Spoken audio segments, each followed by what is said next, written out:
Welcome to the Golden State Media Concepts Life and Happiness Podcast, the show that takes you on a journey of exploration. We'll discuss tried and true methods alongside the latest trends of how to best live your life to its fullest and happiest. From psychology to meditation, science to self-help books, the GSMC Life and Happiness Podcast will help you to discover what makes you happy and how you can live life being the best you possible.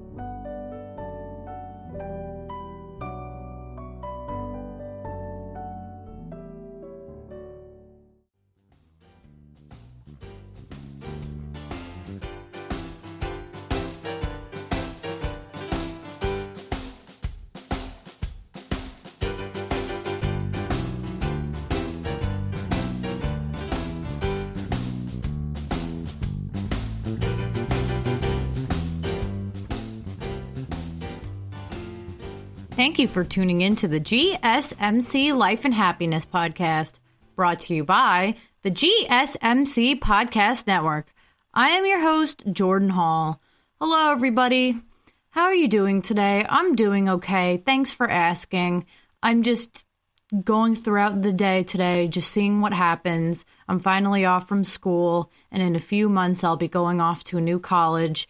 So I believe segment 4 will be all about that, about the different things that will happen when I go away and all the opportunities I will get. So that should be interesting. So today, during all of our segments, the first segment, we will be talking about, during all of the segments, we will be talking about how habits and vision boards can make 2021 your best year yet, 10 time management tips for achieving success, alone versus lonely, how to be alone without feeling lonely. And if you stick around to the end of the show, again, as I mentioned, we will be talking about what opportunities will happen when I move away to go to another college, which is what's happening in a few months.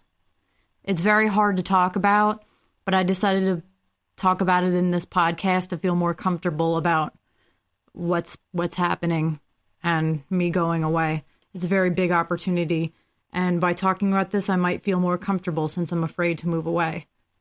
But there's so many benefits that come from moving away, so I might as well talk about it, right? So during this first segment, we're going to talk about how habits and vision boards can make 2021 your best year yet. And again, I found all these articles from successconsciousness.com. There's so many. I know I said no more articles from this website, but it's really an amazing website that you can get positive articles from. So I hope you enjoy it. So the website says how habits and vision boards can make 2021 your best year yet. Vision boards can help you stick with your good habits and vice versa. Having habits on your vision board can make your board more powerful and help you achieve your goals and make the next year your best year yet. Here's a good idea. I should probably make a vision board for when I go away to college. I should probably that's actually a really good idea. I might actually do that. Make different sections, like I should do like pictures of what I'm expecting, what dreams I have, all the friends I'll make. I don't know. And as I'm at college, I should probably make like a scrapbook or something. That sounds like a good idea. Like document my life. Keep reading and find out how exactly to make a vision board. Picture yourself putting together your next vision board. A collage of images and messages representing your dreams and goals. Yep, that's what I was just talking about. Usually it's all about thinking big and daring to challenge your wildest dreams. That's perfect for when I go away. I might actually do that. This year, it's time to tweak how you will use your vision board. Focus more on self-compassion, stress reduction. Yeah, I'm going to need the stress reduction because of the whole going away thing. I have to remind myself that moving to a new home is okay and it's all normal. Everybody goes through it. Stress reduction on what you can change and influence, what's going on internally here and now. It's important because so much of what's going on is out of your hands. It's time to get back into the driver's seat of your life and focus on the small building blocks of big goals, habits. Yep. You have to step outside of your comfort zone because if you're in your bubble too long, that means that you're getting too comfortable and you need to take more risks. What are habits and what's the deal with forming or breaking them? According to a 2012 study Published in the British Journal of General Practice, habits are actions that are triggered automatically in response to contextual cues that have been associated with their performance. For example, when you get into a car, you automatically put on the seatbelt. You don't think about doing it or why you're doing it. So does this mean that me staying inside my house to feel comfortable is a habit? That in order to feel comfortable, I have to be inside my house? Your brain likes habits because they're efficient. When you automate common actions, you free up mental resources for other tasks. I guess that's true. The fact that I can speak English now and it comes so easy to me. I mean, now I have time to do other tasks, like brush my teeth, tie my shoes. I don't have to focus on, well, those are also things I've learned over the years too. So I can learn other things, like going away to college is one thing that I now can do because I've mastered everything else in life. I learned my ABCs when I was 5. I learned how to walk when I was a newborn. I've done all the things that I need in order to succeed in life. So now you can do other things and advance even further. The trouble is that habits are notoriously difficult to form and break. Well, at least some of them are. And that plays a huge role in why you don't accomplish some of your goals. You can even think of habits as daily goals. Yep. Does this sound familiar? It's January. You start a new gym membership. There never has been so much kale in the fridge. You remember to drink enough water. You meditated every day for almost a week and you managed to wake up at 6 a.m. every morning. You're the best version of yourself. Fast forward a few weeks or months if you've done a good job. You're finding more and more excuses to skip the gym. Kale gets replaced by comfort foods. And mornings start with hitting the snooze button 5 times before getting up. You forget, you lose your focus, and you run out of motivation. Me with staying home alone. Finding excuses to stay home. Finding excuses not to go out with friends and just stay in. That's a bad habit.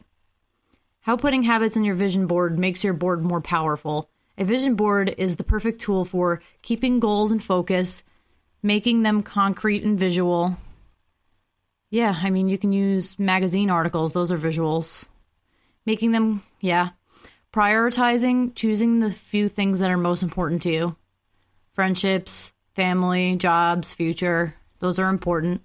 The most typical criticism that vision boards receive by psychologists, while visualization as a method is all and well proven and working, is the aspect of making users passive spectators. Just putting an image of a toned body or piles of money on your board and then sitting around waiting for something to happen. Well, yeah, you got to put it on your vision board and then act on it. You can't just sit there and wait for it to come true. Miracles can happen, but only if you do something. But is there a way to do it differently? Break big goals into smaller chunks and focus on habits. Think about the steps along the way. Yeah, don't skip forward and do the big things first. You got to start small.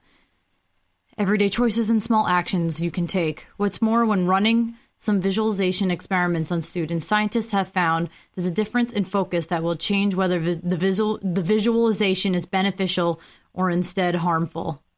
Yeah. You got to start small, otherwise you're going to get overwhelmed and not do anything. In one experiment, a group of students was primed to visualize the outcome of receiving a high grade on an exam. It also depends on your confidence, the different visions everybody has. Another group was primed to visualize preparing for the test, not just passing it, but the process of actually learning and working for it. And as always in experiments, there was a control group who didn't do anything in particular. The whole preparing for it was probably the group that didn't do anything, because it's like, I'd rather get the good grade right away. I don't want to have to do the work. Any guesses who did best? Yep. Naturally the ones who visualized preparing, studying, and putting in the effort. Those are the ones that probably didn't visualize anything because they're scared that they're not going to do well. Except in the other group, they already did well. So, that already has good emotions and they didn't have to do anything. What might come as a surprise, the ones imagining passing... Really? The ones imagining passing with a good grade did even worse than control. Wow. Similar results have been found with athletes. It's the getting there aspect that makes us active, gives us motivation and empowerment. That's the exact opposite of what I thought. Wow. What are the most powerful habits to include on your vision board? Not all habits are created equal. Some of them will have a bigger effect on your physical and emotional well-being. Some of them might even create a positive upward spiral, helping you transform your life. Here are 3, which are often considered the most powerful ones. We can call them magic pills because they don't cost you anything. They have some crazy health and happiness benefits, but absolutely no side effects. Yeah. Good habits are good. Sleep. Sleep is considered one of the foundations of your health for a good reason. But good sleep is something you can't take for granted. It's fragile and it can be easily messed up. And when that happens, life can get challenging really quickly. Virtually every psychological disorder we know of has some form of sleeping disorder that's connected with it. Yep. I've only been sleeping bad, though, because of allergies and pollen can get in your eyes. So, I mean, that's the only reason why I've been sleeping bad. The other health consequences of sleep deprivation are also pretty grave. I'm not talking about only chronic deprivation. Even one night of little sleep has some pretty serious impact on your health and mood, which is probably why I'm not in a good mood right now, because I didn't sleep well either. I got woken up at 5 a.m. to the sound of not 5 a.m., 6 a.m., which is still pretty early, to the sound of my parents, my sister, my brother, people who get up early for some freaking reason. Oh, right, because they have work. Yeah, I've been off of work for 3 days, or off of school for 3 days because I just got out of school. And I have work coming up soon. So yes, I've been very busy, but I've been having some time off, but I keep getting woken up. So it's great. So fixing your sleep is one of the biggest things you can do for your well-being. This is something that the person who wrote this always has on their vision board. Cool. I need that too. Except it's going to be easier when I move out, so my parents, my sister, my brother won't be disturbing me when I'm there. It can be an image associated with getting good rest or a pre-sleep ritual. Yeah, I mean, I could do meditation before I go to bed. I mean, my friend Leah does that. She's very spiritual. So, I mean, simply an inviting image of a bed, something comfortable, soft pillows, a mantra that helps you fall asleep better. Wow, even just thinking about it, I just want to go snuggle in my bed. Yeah, I know a few techniques on how to fix my sleep. Drink water before you go to bed. Make sure you're not dehydrated. Put the AC on. Make sure you had enough downtime, or do a nice workout before you go to bed. Yep, go to sleep and wake up at the same time. It will make your sleeping pattern much better and waking up easier. Avoid screens before going to sleep, like screens like on your phone. I know, but it's talking about blue light on the phone. It's not only a question of the blue light, but also what you see on the screen. I don't watch the news before I go to bed. I look at things that make me happy before I go to bed. It usually actually helps, actually.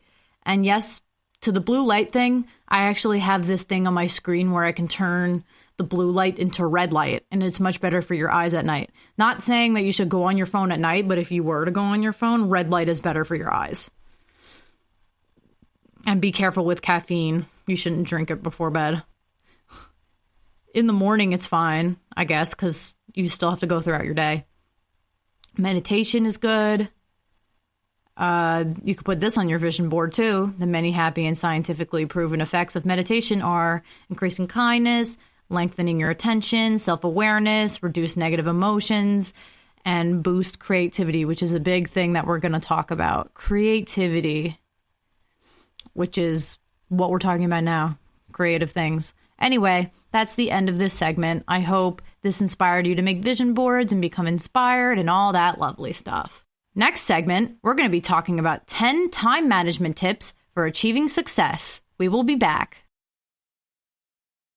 Are you tired of the same old news? Are you sick of the seemingly endless political spin and negativity? The GSMC America Still Beautiful podcast is a weekly news podcast covering all the top positive and uplifting news stories. We cover stories that will inspire, uplift, and remind you of the good in the world. Tune into the Golden State Media Concepts America Still Beautiful podcast to get all the great and positive news stories of today. Download the GSMC America Still Beautiful podcast on iTunes, Stitcher, SoundCloud, Google Play, or anywhere you find podcasts. Just type GSMC in the search bar.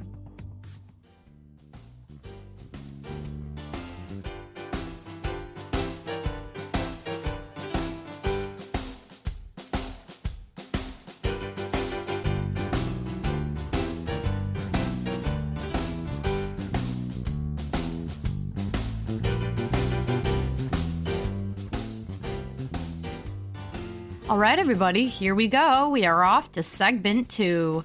Last segment, we talked about how habits and vision boards can make 2021 your best year yet. And now during this segment, we're going to be talking about 10 time management tips for achieving success.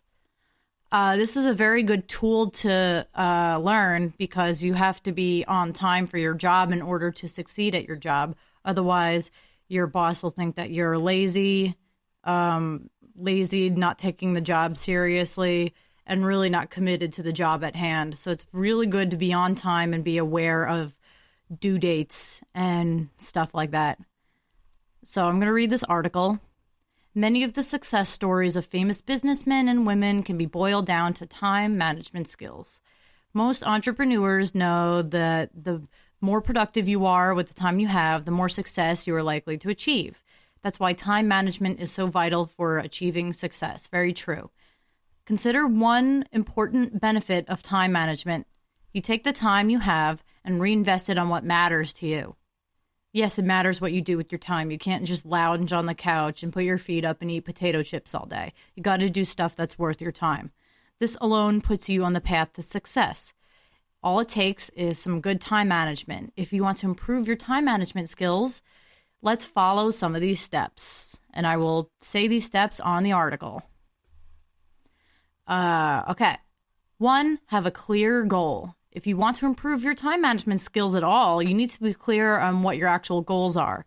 It's difficult to improve how you manage your time if you're actually not sure about what you want to work toward. You need to be able to visualize your end goal. Otherwise, there's no real reason why you would invest in anything because you have no goal. Consider the goals you have for yourself and their levels of importance. Is there something that stands out the most? Whatever you value the most is what you should be spending your time on. If there is, capture that goal and keep it in mind as you practice the following tips. And your time management will be even better if you keep reminding yourself what the purpose is. And that goal will guide you and motivate you and you in your journey to better time management. It will give you much more motivation and a push to do what you actually want to do and to learn and to grow. You have to also get organized. After you actually determine what your goals are, you need to get acquainted with everything you must do. You got to get organized. Getting organized will actually help you figure out what exactly must get done and your deadline to finish it. Otherwise, you're never going to get anywhere without a plan.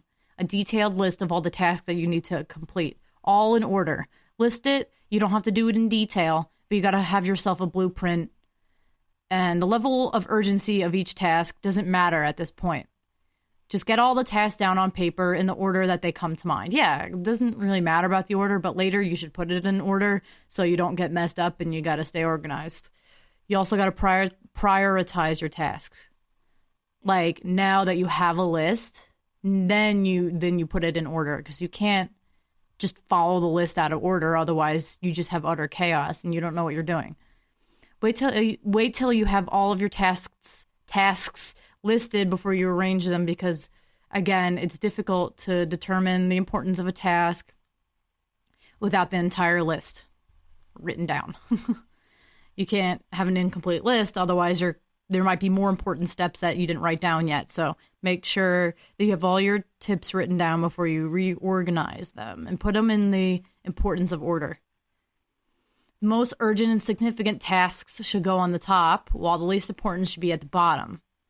So you get the harder ones out of the way, and then the easier ones should be easy. And you got to get the important ones done first anyway, because they mean more to your goal than the least important ones. And it will seem easier to you, and you'll feel much happier. Revise the list by going over the least important tasks. Do they really need to get done? You can remove some tasks, the ones that you don't care about, and you have to have a complete list, though, at the end of the day. So, yeah, anyway, let's keep going. You got to make a daily plan. With your revised list in hand, you got to make a point of scheduling out your day every day, like what times you need to do everything, what things need to be done at a certain point. Your plan should consist of 2 sections, one with the 3 most important tasks you need to complete that day, and another with 3 slightly less important tasks. You gotta go in order of from most important to least important and separate it, kind of like segregate it from each other so it doesn't seem like a long list. You're organizing it, kind of like food sections on a plate. The vegetables go over there, the fruits go over here, and you got to schedule your day. You got to schedule your day around your tasks, like your normal responsibilities. Keep other responsibilities in mind as you plan your daily schedule, though. Got to allocate a specific amount of time for each of your tasks. The idea is not to ignore all other responsibilities until your tasks are finished, but try your best to kind of work around it. Whatever plans you have for the day, you got to find time to do them later if you're in the middle of working on one of your tasks. But try your best to complete as many tasks as you can. And remove any distractions. If there's a distraction going on, either move to another room, tell this person to stop talking, or just try your best to power through it. Distractions can be very unexpected and take unnoticeable forms. You may not even know there's a distraction if you're really focused. From your work email notifications on your phone, oh my God, especially when I'm doing these podcasts and sometimes my phone is on and there's like a notification that comes up, I have to turn off my phone and re-record what I said when the tone was heard. It's so annoying.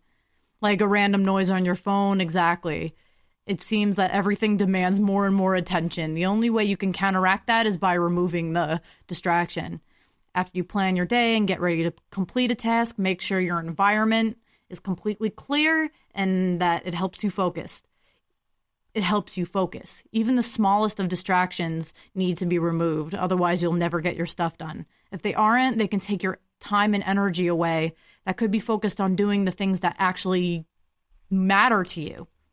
So make sure all distractions are cleared off. Make sure they're not in your way. Otherwise, here's where you got to stay organized. You got to organize all your distractions, put them in a place where you will remember where they are if they're important to you. You got to break down each task too.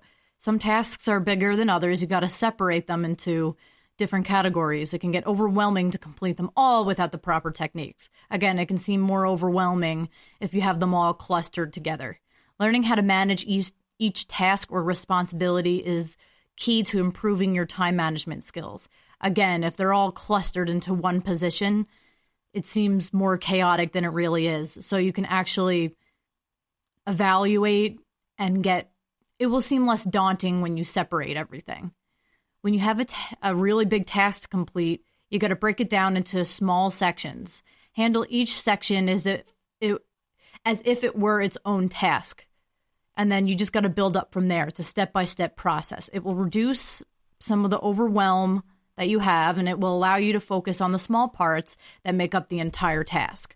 So don't worry. Don't seem like it's daunting if you break everything down into small pieces, kind of like picture like a big giant chunk of chicken. If you cut it into smaller pieces, it still makes up the entire thing. So just go section by section by section by section. You can't eat a whole turkey, or a chicken just by the entire thing. You got to dice it up into small sections. Avoid multitasking. Don't do multiple things at once. Otherwise, you're going to fail at both things. It's one of those time management techniques that may make sense to follow, and it may seem productive to focus on multiple tasks at the same time, but I think it's counterproductive. But it seems as if working that way will reduce the time it takes to complete your task. I mean, only if you can do them at the same time. Like listening to music and reading is easy. Doing your laundry and listening to music is easy. But doing 2 different tasks, no. Some forms of multitasking is manageable only if the other thing that you're doing is a background thing. Such as if you're doing laundry, music is the background. If you're driving, no, not driving. If you're doing homework, music is in the background. If you're multitasking, the second thing has to be in the background. Otherwise, then you're focusing on 2 things and it's draining. Unfortunately, it does not work. Multitasking doesn't make you more productive. It actually reduces the concentration you have to complete your tasks. It makes you fail at both things. It makes you completely distracted and burnt out. please avoid multitasking, and as much as possible whenever you want to get started on your task. Success is achieved through quality and effort, and multitasking harms the quality of the work you do. Because if you're multitasking, that means you're in a rush and you just want to get it done. You got to care about your work and you got to do it efficiently, and multitasking is not the way. So yeah, definitely avoid that. You got to work in chunks of time, and sometimes you need to take breaks. Otherwise you're going to get burnt out easily again. A technique that might actually work to manage multiple tasks per day, multiple tasks per day, is time chunking. To time chunk means you are breaking your day into smaller chunks of time and allocating each chunk to a specific task or goal. At this time, I'm going to do this thing. At that time, I'm going to do that thing. It makes for much better time management. It can help you manage your time better. It reduces the amount of distractions you give your attention to. And if you give yourself small breaks in between, it gives you more motivation and it recharges your fuel. By setting the boundaries of the time chunks, you can focus better on a previously planned task or responsibility, ignoring any distractions that might actually get in your way. It works.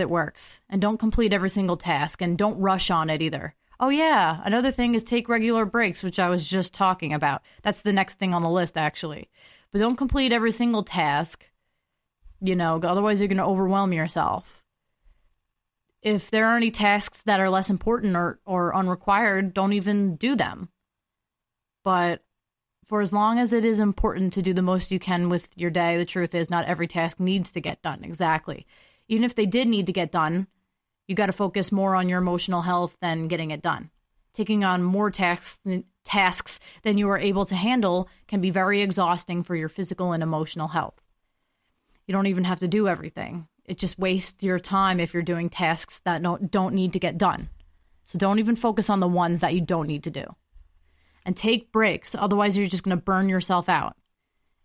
Taking breaks sounds like a counterintuitive approach to time management, but taking breaks is actually important. You're going to make sure your physical and emotional needs are taken care of, and it's crucial to being productive. And taking breaks are a necessary part of achieving success. I mean, workaholics definitely suffer with that. So take breaks to get a mental and physical break from your work and to function better. Whatever rest looks like for you, you got to practice it on a regular basis to establish and maintain your healthy life and boundaries between you and work. It definitely helps, definitely. All right, so that's the end of this segment. I had so much fun talking about this segment as usual, so yay. So next segment, we are going to talk about being alone versus being lonely. How to be alone without actually feeling lonely. Hopefully this will make you feel like you're actually a part of society. Hopefully, guys. We will be right back. Tired of searching the vast jungle of podcasts? Now listen close and hear this out. There's a podcast network that covers just about everything that you've been searching. Hey! The Golden State Media Concepts Podcast Network is here. Nothing less than a podcast bliss with endless hours of podcast coverage. From news, sports, music, fashion, cooking, entertainment, fantasy, football, and so much more. So stop lurking around and go straight out to the Golden State Media Concepts Podcast Network. Guaranteed to fill that podcast itch. Whatever it may be. Visit us at www.gsmcpodcast.com. Follow us on Facebook and Twitter, and download us on iTunes, SoundCloud, and Google Play.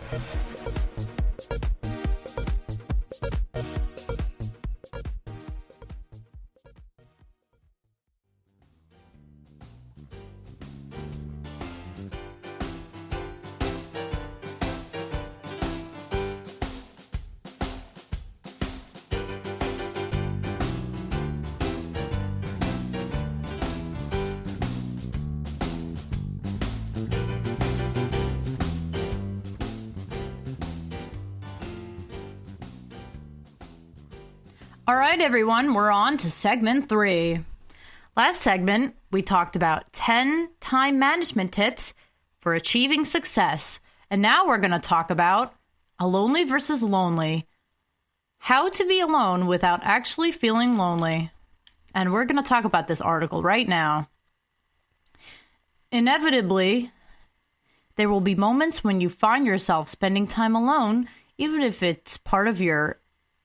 part of an extensive social circle. Yep, I know how that feels. I've felt alone before, especially when I'm home alone a lot. There are many different types of loneliness. When it emerges from solitude, the experience can feel incredibly isolating. The line between being alone and being lonely can become blurred surprisingly quickly. After all, no one wants to be 100% alone most of the time. No, I don't. No, I definitely don't. Me being an extrovert, that's not something I want. Studies have shown that humans are inherently social beings. Even introverts even need to hang out sometimes. We need to interact with other people in order to survive and thrive. That said, studies have also found that there are benefits to spending time by yourself, even if you're the world's biggest the world's biggest extrovert. Yes, even if you're the most social person, sometimes you can still be drained from all that social activity and you still need to spend time alone. Spending some alone time doesn't have to be miserable, and it can actually lead to much needed growth and reflection. If you're not sure how to make the most of your time alone, however, you're not the only one. We'll explain the ways you can benefit from solitude and share the warning signs associated with spending too much time alone. Oh my God, I can relate to spending too much time alone. I can get caught up in my thoughts and just be swarming in my thoughts without anybody else there. The pros of solitude. No matter who you are or what you do, solitude can be beneficial. You can make the most of your solitude and stave off loneliness by appreciating the advantages of alone time, which include time to self-reflect. Also reading too. I did a lot of reading yesterday outside in the sun and it felt great. But yeah, self-reflecting is good too. But I do enough of that already, so I don't need to do this. I self-reflect a lot. I'm always growing. I'm always, It seems like there is always something that needs to get done. Between your career, personal life, and mundane activities that are just a part of daily life, finding time to take a step back and think about the things that really matter can feel impossible. Especially if you have so much to do and you're very busy and you have no time on your plate. Me, right now, got a lot of stuff going on. But self-reflection isn't something that everyone necessarily enjoys or looks forward to. Nope, I don't. I don't like thinking about the negatives in life, but I do like thinking about the positives. Still, thinking about your life without being influenced by anyone else's thoughts or opinions is important, especially if you want to implement changes or reach new goals. That's why I share opinions with myself and myself only, unless it's a close friend or something. Otherwise, I don't like to share my opinions, and I do that by myself a lot. I like to share my opinions and talk to myself a lot when I'm alone. Thinking critically about your own life. Yep. Thinking critically about your own life will help you to determine what is and isn't working for you. It's hard to make a change when you're constantly moving. When you take a deep breath and realize that you've been feeling tired lately, or you haven't been able to pursue the things you love, me, except right now because I'm doing this podcast and I love it, you may be spurred to act. Whether you're someone who enjoys the process or not, there's immense value to be found through self-reflection, and there's no better time than the present, honestly, to do this than when you're alone. Yes, exactly. 2, opportunities to explore hobbies. Let's be real. All work and no play makes you tired, cranky, and leads to burnout. Yeah, you think? That's what I've been doing throughout school. I feel like it's all work, no play. I only get the weekends to play, and it still doesn't feel like enough. We all wish we had more time for our personal hobbies, but scheduling alone time is one of the best ways to ensure you actually get to participate in those pursuits, whatever they may be. While there are some activities that are best done in the company of others, there are many hobbies that you'll most enjoy when you're by yourself. Yes, reading, writing music, playing piano, watching YouTube videos. Literally, I do so many things by myself and it's so much fun. Because sometimes when I do those things with friends, it feels weird. except for watching movies. I love watching movies with friends, but writing music in front of friends feels weird because it's just me on a computer clicking and them just staring at me, because really all I'm doing is doing something that involves one person anyway. But yeah, for example, if you love watching certain movies that others don't enjoy, you probably wouldn't want them sitting beside you or constantly telling you how boring they find the film. And if you want to try out a new hobby, you might prefer to do this alone without the judgment of others. Yes. I mean, unless they're encouraging me to try something new. But no, it's me motivating myself to do that. Whether you love to read, go to the gym, or kick back and watch TV, doing what you love is fulfilling, and it's important to participate in hobbies you genuinely care about, even if you're by yourself.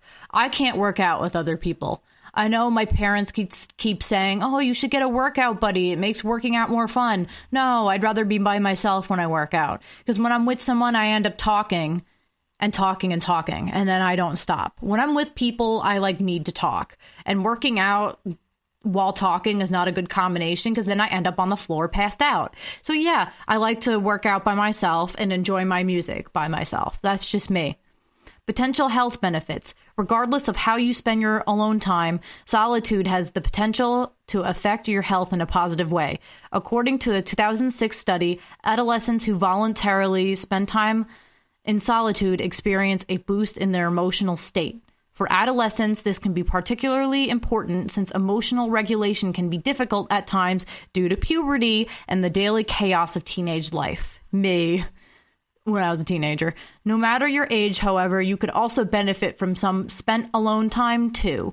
By taking a break from outside stimulation, you're able to press the reset button in your mind and calm your senses. Especially because when I'm around people, I get so wound up that I don't know how to calm down. So I just need to sit down, take time to take deep breaths, and yeah, taking time a little bit for yourself every day is worth it for your emotional well-being. The cons of solitude. Just as there are advantages of solitude, there are also some disadvantages. The cons of solitude can include feelings of isolation. One of the most obvious and common disadvantages of solitude is that being alone too often or for long periods of time can make you feel disconnected from others in the world around you. Me, honestly, because I used to have when I was younger and I just got out of college because I had an emotional breakdown at my last college because I was dorming. That's what I'm doing this time too. I'm going away to college. But when I went away to college for the first time, I only survived 4 months, and then I came home and I was breaking down and I felt like I had no friends. So yeah, I spent lots of times alone and it felt awful, honestly, having no friends. Yeah. As someone who has a tendency to isolate myself from others, this is the author, especially when I'm feeling stressed or anxious, I've realized that being by myself all the time isn't helpful. Sometimes I think I shouldn't burden other people with my issues, but logically I know that there is give and take in every relationship. Go to your mom, go to your friends. They're there for you if you still have any friends at that point. My close friends and family are usually happy to talk with me, and if they can't do so right in that moment, they'll likely be able to connect with me sometime later, and that's when you have to be by yourself or get involved with clubs or something. Or go to your friends and instead of spending too much time in solitude. I've realized that there are instances where I need to turn to my friends and family instead of sitting alone by myself, which definitely helps. I found that spending time with my loved ones boosts my mood, particularly if I was feeling down to begin with. Even if I didn't necessarily want to be with anyone beforehand, I've never regretted my decision to reach out and connect with others.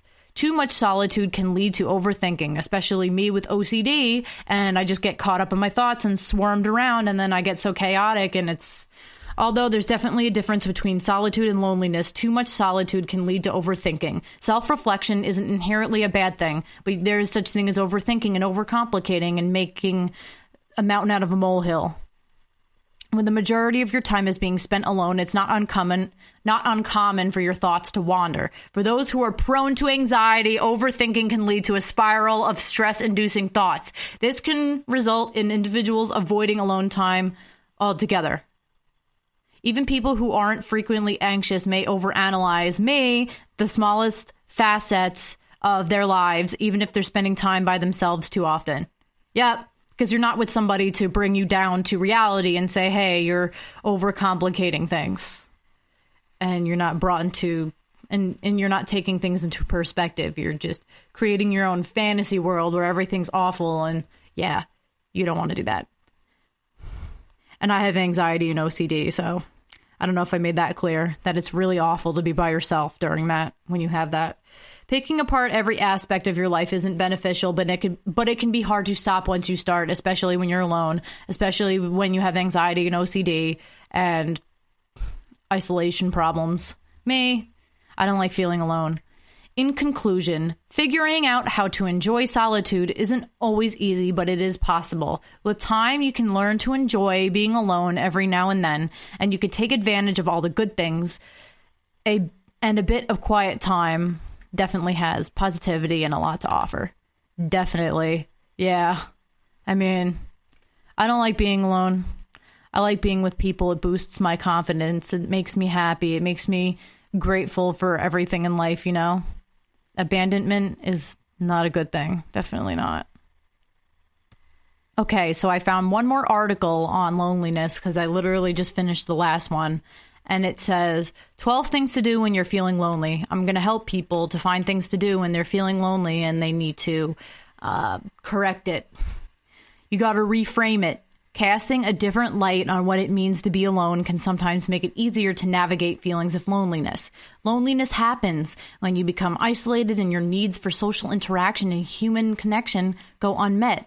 Everyone has different interaction needs, so this doesn't happen at the same point for everyone. For example, if you're used to spending most nights with friends and loved ones, you might feel lonely with just one interaction per week. You gotta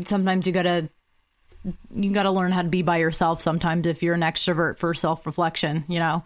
If you prefer being on your own, you might feel perfectly satisfied by seeing one friend each week. I don't know, that sounds lonely to me. I would like to see like 3 friends per week or 4, not 1. I mean, that shows that I'm just an extrovert, I guess.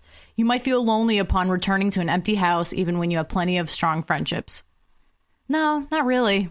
I like being in an empty house sometimes, but it's nice to be with people too, so I guess a balance of both is good. If you struggle to connect with a live-in partner, you might feel lonely even when you're usually together.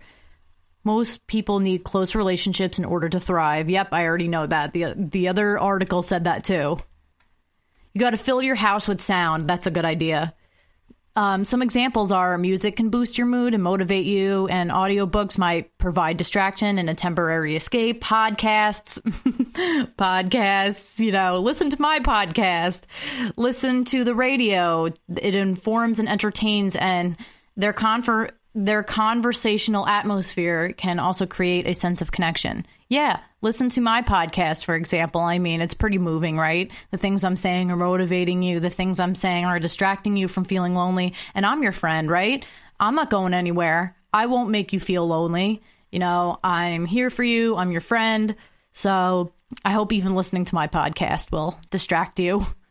A favorite TV show or a movie can break the silence in a comforting way, even if you don't want to sit down and watch it all the way through, just having background noise. I was like that when I was younger. I didn't like dead silence in my house when I went to bed. It feels scary and nobody's there. So when the TV was on, it always helped me fall asleep. Now, though, I just find it annoying.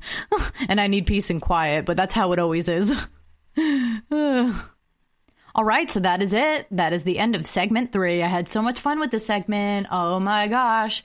So the next thing I'm going to talk about is segment 4. And I will be talking about the things about why I'm excited to move away and the things I'll learn when I move away to college. We will be right back. The Golden State Media Concepts Travel Podcast, the show that gives you advice on everything travel. We explore places you've always wanted to go, as well as giving tips for traveling in those places. We'll give you advice on the best sites for travel tips, information, and discounts. Join us as we travel the world, explore cultures, and meet new people. The Golden State Media Concepts Travel Podcast has got you covered. Download the GSMC Travel Podcast on iTunes, Stitcher, SoundCloud, Google Play, or anywhere you find podcasts. Just type GSMC in the search bar.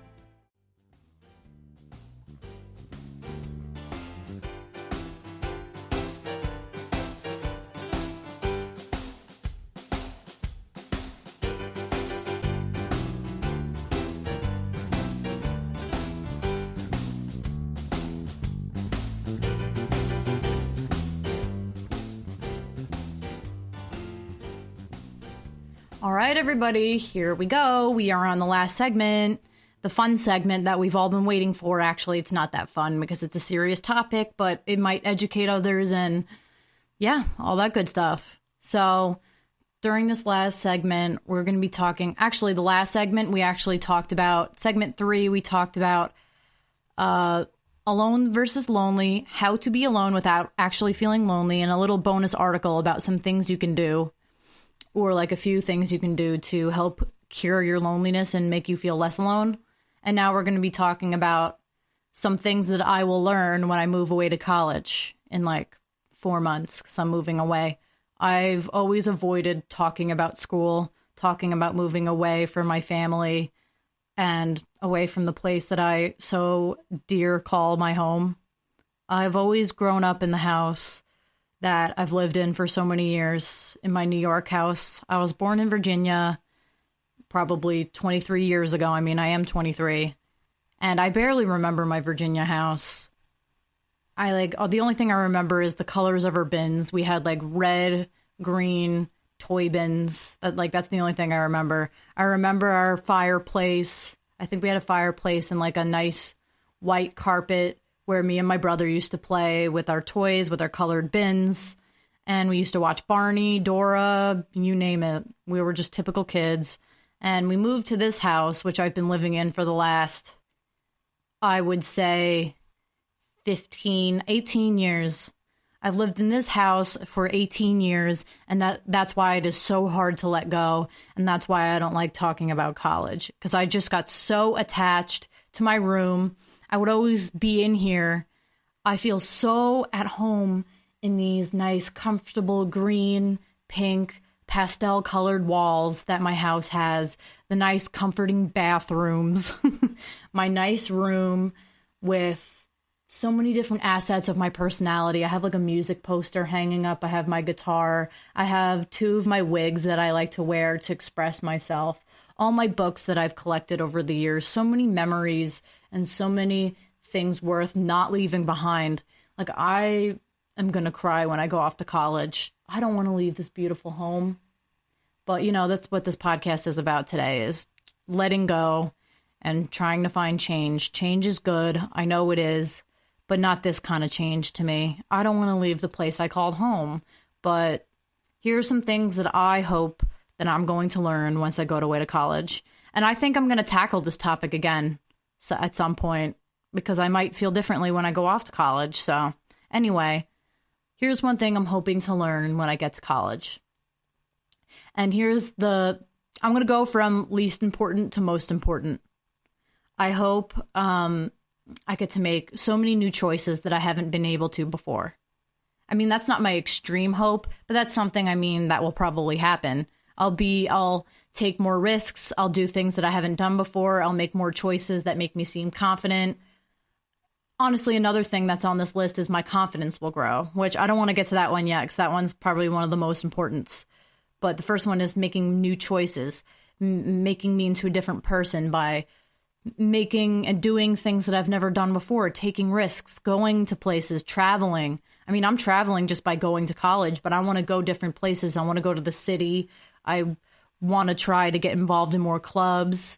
I want to try to do things that I've never done before, and experiences, and do more things that will make me a bold person. Another thing that I hope to learn when I go to college is I hope I will make new friends. That's the second most important thing. I mean, that's one of the next important things, I think, is to make new friends.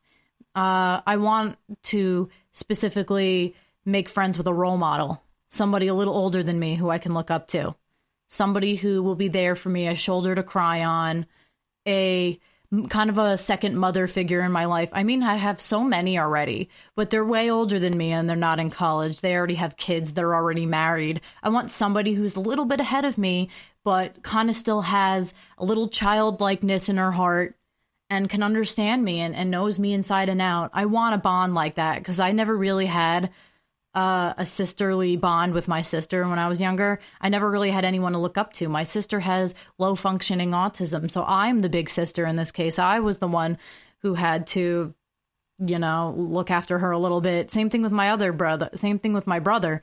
Like, I never really had, I never had anyone to look up to except for my mom throughout my life. And my mom already has kids. I mean, she had us. She's more confident than I am. She knows what she wants to do. So I want somebody who's a little bit ahead of me, but understands me and will help me get through life and will give me advice. She will help me get through college and stuff. And I really want that connection, a sister and mother connection. I would love that dearly. So another thing that I will learn, hopefully, is what I want to do in life, what my purpose is, what my jobs are. I will meet with a career counselor soon, and I will probably talk about my future and what I want to do, because I have no idea.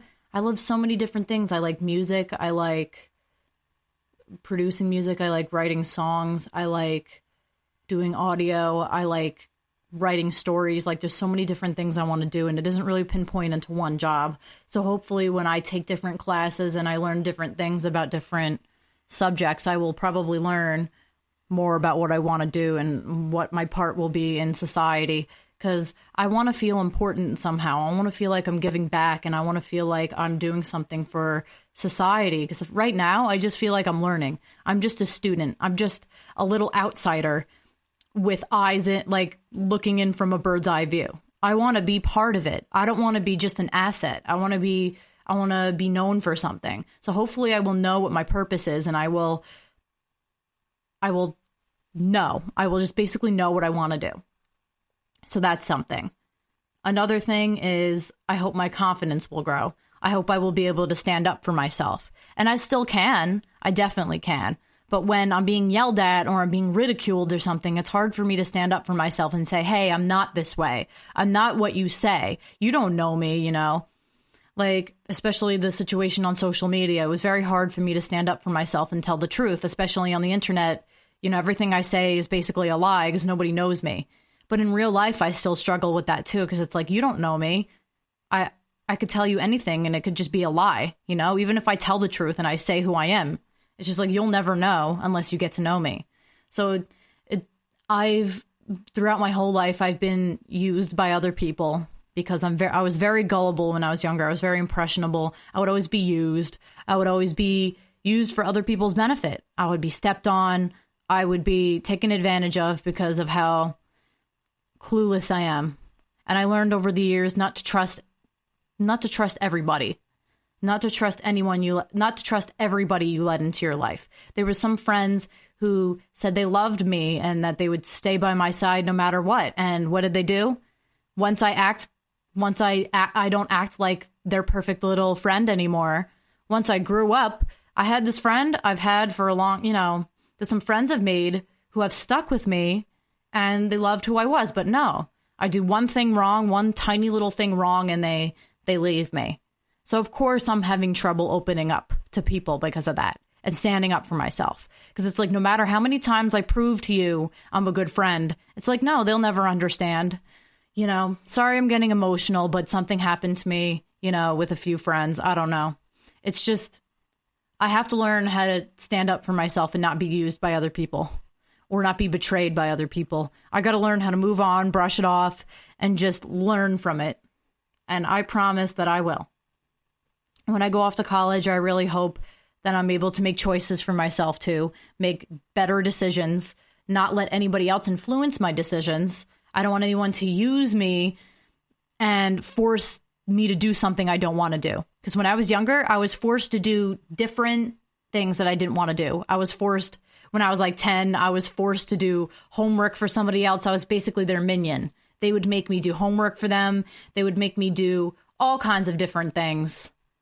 And it was just a toxic relationship. And I didn't like it. So especially when I was like 10, like I didn't know any better. I didn't know how to say, no, stop doing this to me. I couldn't just go to the principal and be like, hey, this girl is terrorizing me, because there's no evidence. You got to look for evidence. I was only 10, I didn't have the courage. And then, I don't know. I just had a bad time talking about myself too. Another thing is I hope I will be able to be able to accept compliments and be able to learn how to be grateful for who I am. And the biggest thing I think I want to learn when I go away is learning how to leave my bubble and finally explore different places. I just don't like traveling right now. I have no plans to move out of New York or go somewhere that's not my house. I have always felt very at home here and very comfortable, and I feel like I'm a different person when I move out of the country. Like, I always felt at home here. Like, my house is the only place where I feel like Jordan. When I move out to another place, I just feel like I don't belong. I feel like I'm an outsider, and I feel like I'm this little tiny ant or fly that can get squashed in any single moment. And I don't want to feel like that. I don't want to feel insecure and how I felt when I was younger. I want to be big. I want to take risks. I want to make more friends. I want to boost my confidence. I want to do all those things when I move to college. I want to be able to move into my own house, pay my own mortgage, do things myself, not make anyone else do things for me. Like, my dad, my entire life, would pick classes for me at school. I would never even... Like, now I'm starting to pick my own classes, but just, so suddenly I'm doing that. Like, just recently I started doing that. And I really want to learn how to do things for myself when I get to college. No more having other people do things for me. It's time to put my foot down, say to the strangers who are hating on me, hey, this is who I am. You can't change me, and do things for myself. Make choices that will benefit me and will make me happy. I can boost my own confidence. I don't need anyone else telling me. Another thing I hope to learn is I don't need social media anymore. I want to learn how to be happy without social media because I still feel like I need it right now. Even though I'm off it, I still feel like something's missing. I still miss the love that I was getting from these fake people. And I don't feel as confident. I just feel like I'm not as confident without social media. I feel like I need attention from others. And I hope that with the friends that I make and the choices that I make, it will make me a better person. And hopefully if I stand up for myself and what I believe in and accept who I am, I will really get to that point where I can just delete all my accounts and be like, you know what? I don't need to make these fake friends online. I don't need to engage in these fake communities where everybody supports one person. I need to support myself, and I need to make decisions for myself. And I feel like I'm making a very big TED talk here. So yes, I am slightly excited to go back to school, but I am nervous because I don't know what will happen. Anything's possible. The choices I make will determine the person I will become. And hopefully I am much different when I go to college. And that pretty much solidifies this segment that we're doing. And I feel much more confident even talking about this. So I hope you guys enjoyed this segment. I really did. I feel so much more confident in myself, and I know changes will happen and I will become a new person. Just watch out, haters. You will not be crying to me anytime soon because I am a new person and I will change. I promise you. So thank you for listening to this segment, and I hope you guys have a good day. I really had fun with you guys. So thank you for tuning in to the GSMC Life and Happiness podcast, brought to you by the GSMC Podcast Network. I would like to ask that you please remember to subscribe to the show and write a nice review. That really helps us. Also, if you can please follow us on Facebook, Twitter, and Instagram. Thank you.